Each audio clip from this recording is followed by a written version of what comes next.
spoke about metallic bonding, let's take a look at ionic compounds. Most of the rocks and minerals that make up the Earth's crust consist of positive and negative ions held together by ionic bonding. Ionic compounds gain and lose electrons.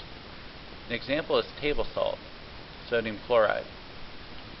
It's combined in a 1-to-1 ratio where sodium positive 1 plus chlorine negative 1, they balance out their charge. So an ionic compound is composed of positive and negative ions that are combined so that the numbers of positive and negative charges are equal.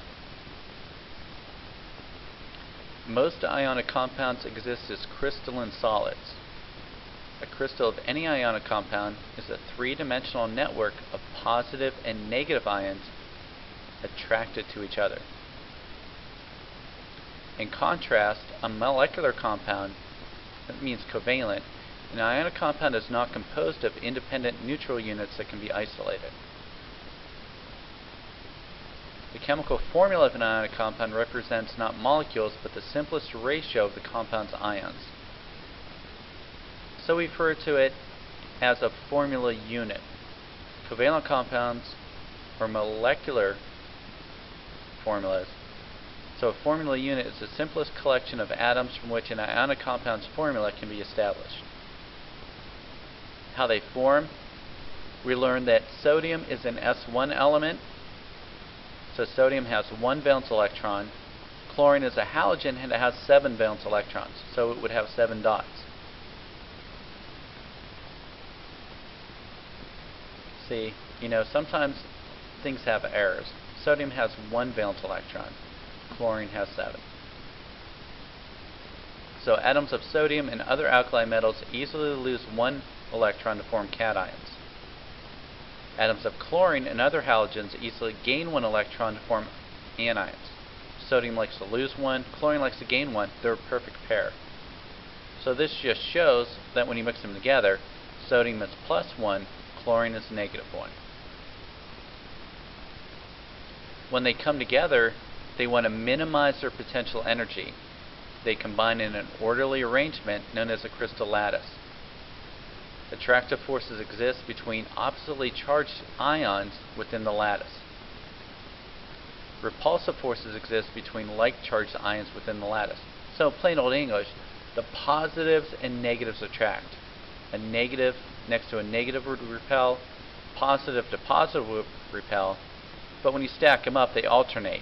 Chlorine, sodium, chlorine, sodium, chlorine, sodium, chlorine, sodium, chlorine, sodium, chlorine.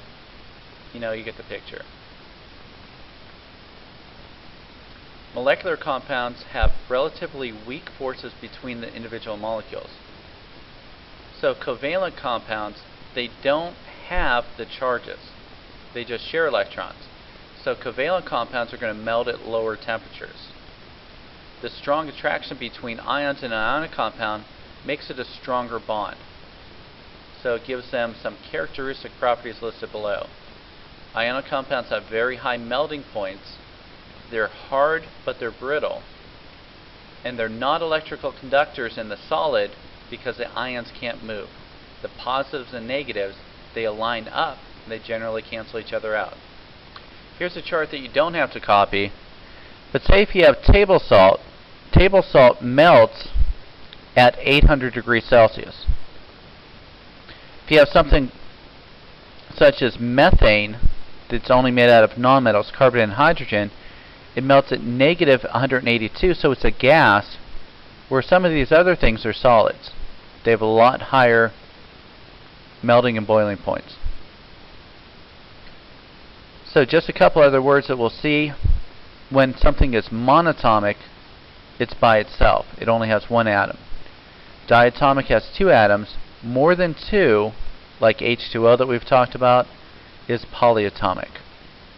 So that's good for section 3.